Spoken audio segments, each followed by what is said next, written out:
রাশিয়ার পূর্ব উপকূলে শক্তিশালী ভূমিকম্পের পর এবার সুনামি আঘাত হেনেছে জাপানে।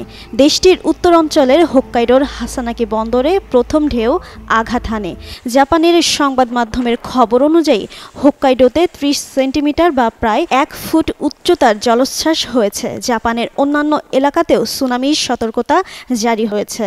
এর আগে জাপানের আবহাওয়া সংস্থা সতর্ক করে বলেছে, হোক্কাইডোর উত্তরাঞ্চল সহ দেশটির কিছু অংশে আজ বুধবার ৩ মিটারের অর্থাৎ ৯.৮ ফুটের বেশি উচ্চতায় সুনামি আঘাত হানতে পারে। আর এটা ওইটা না, কাপড় ধোয়ার একটাই সলিউশন, চাকা অল-ইন-ওয়ান। ধীরে ধীরে তা দক্ষিণে ছড়িয়ে পড়ার আশঙ্কা রয়েছে। তবে সুনামির সতর্কতা জারির পর স্থানীয় শাখালিন অঞ্চলের ছোট একটি শহর থেকে লোকজনকে সরিয়ে নেওয়ার নির্দেশ দেওয়া হয়েছে। জাপানের পাশাপাশি সুনামির সতর্কতা জারি করা হয়েছে তাইওয়ান ও যুক্তরাষ্ট্রের হাওয়াই অঙ্গরাজ্যে।